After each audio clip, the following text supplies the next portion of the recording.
Shalom, selamat pagi jemaat dikasihi Tuhan. Kita kembali lagi berjumpa dalam renungan pagi. Mari pagi hari ini kembali lagi saya mengajak kita semua untuk merenungkan firman Tuhan, supaya dengan kebenaran firman Tuhan hidup kita akan dibangun dan kita akan bertumbuh, diteguhkan dan dikuatkan dalam iman dan pengharapan. Firman Tuhan adalah kebenaran. Firman Tuhan inilah yang menjadi sumber kekuatan bagi hidup kita. Firman Tuhan pedoman dan penolong bagi kita semua. Dan bahkan firman Tuhan jugalah yang akan senantiasa menuntun kita dan menerangi setiap langkah hidup kita. Mari jemaat dikasihi Tuhan, sebelum kita merenungkan firman Tuhan pagi hari ini, saya mengajak kita bersama-sama berdoa terlebih dahulu. Bapa di surga, kami datang ke hadirat-Mu. Kami menaikkan segala puji syukur atas segala kebaikan-Mu di dalam hidup kami. Kami sungguh mengucap syukur atas begitu besar kasih setia-Mu, begitu besar rahmat dan anugerah-Mu, segala berkat dan kemurahan-Mu, perlindungan-Mu, penyertaan-Mu, pertolongan-Mu, dan juga pemeliharaan-Mu atas seluruh hidup kami. Terima kasih ya Tuhan. Pagi hari ini kami merenungkan firman-Mu. Mari Tuhan, singkapkan dan nyatakan kebenaran firman-Mu. Dan Roh Kudus, urapilah kami ya Tuhan, sehingga kami bisa menangkap apa yang menjadi pesan Tuhan, dan kami mengerti akan kehendak-Mu ya Tuhan, serta melakukannya di dalam hidup kami. Terima kasih ya Tuhan. Di dalam nama Tuhan Yesus kami bersyukur dan berdoa. Amin. Mari jemaat dikasihi Tuhan, sama-sama kita akan buka Alkitab kita. Dan renungan pagi hari ini saya ambilkan dari Yesaya 7 ayat 14. Saya bacakan. Sebab itu Tuhan sendirilah yang akan memberikan kepadamu suatu pertanda. Sesungguhnya seorang perempuan muda mengandung dan akan melahirkan seorang anak laki-laki, dan ia akan menamakan dia Immanuel. Jemaat dikasihi Tuhan, sebelum peristiwa kelahiran Yesus, ya jauh sebelumnya, berapa abad sebelumnya, kurang lebih sekitar 700-an tahun sebelumnya, sudah ada janji Tuhan seperti ini. Ya, dijanjikan akan adanya Mesias, yang dikenal juga dengan nama Immanuel, yang artinya Allah beserta dengan kita. Dan coba kita lihat sama-sama, ayat itu digenapi di dalam Injil Matius. Ya, Matius pasal yang ke-1 ayat 23. Saya bacakan. Sesungguhnya anak darah itu akan mengandung dan melahirkan seorang anak laki-laki, dan mereka akan menamakan dia Immanuel, yang berarti Allah menyertai kita.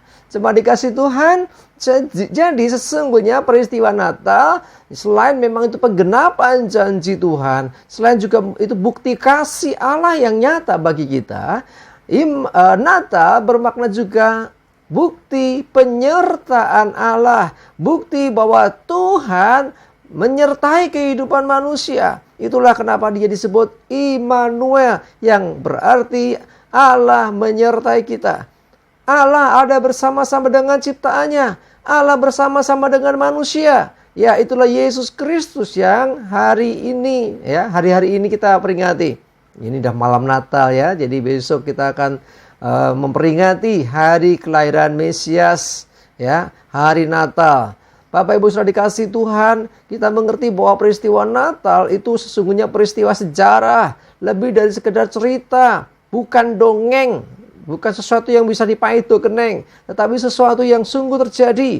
Jadi Tuhan Allah masuk ke dalam kehidupan manusia, masuk dalam sejarah umat manusia. Ini peristiwa yang besar. Itulah kenapa ketika malaikat Gabriel menampakkan diri kepada gembala-gembala berkata, hari ini ya ada kesukaan besar Bukan perkara kecil, perkara besar. Ini luar biasa. Karena Mesias, karena juru selamat umat manusia yang sesungguhnya adalah Allah sendiri, itu sedang datang ke dunia. Itu peristiwa yang diperingati seluruh umat manusia. Saya tidak hanya ngomong untuk umat Kristen. Semua umat manusia. Semua manusia. Ingat, kesukaan besar bagi seluruh bangsa. Bagi segala bangsa. Karena itu kita patut bersukacita di hari Natal ini. Kita percaya bahwa Dia Tuhan sudah datang ke dunia. Dan tidak sampai di situ tentunya. Karena kelanjutan kisahnya adalah saat ini sesungguhnya Dia sudah naik ke surga lagi.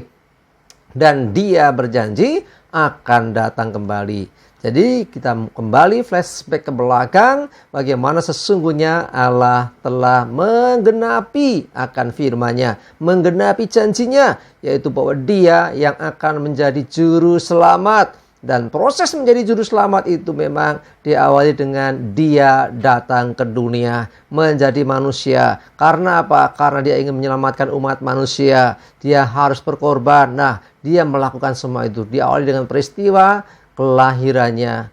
Bapak Ibu saudara dikasih Tuhan, mari kita memaknai Natal ini lebih dari sekedar pesta pora. Karena bukan itu yang Tuhan mau. Kalau mau pesta pora, Tuhan akan lahir di istana. Dia akan lahir di tempat-tempat yang wow, yang meriah.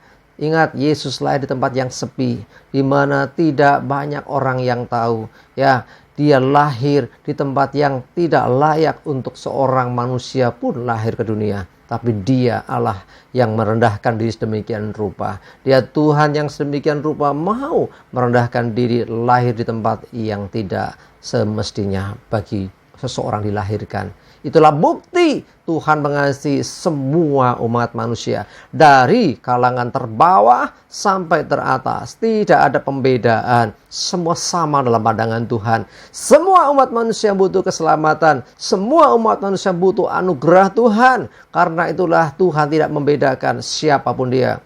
Itulah kenapa kabar keselamatan diberikan pertama-tama kepada gembala-gembala di padang.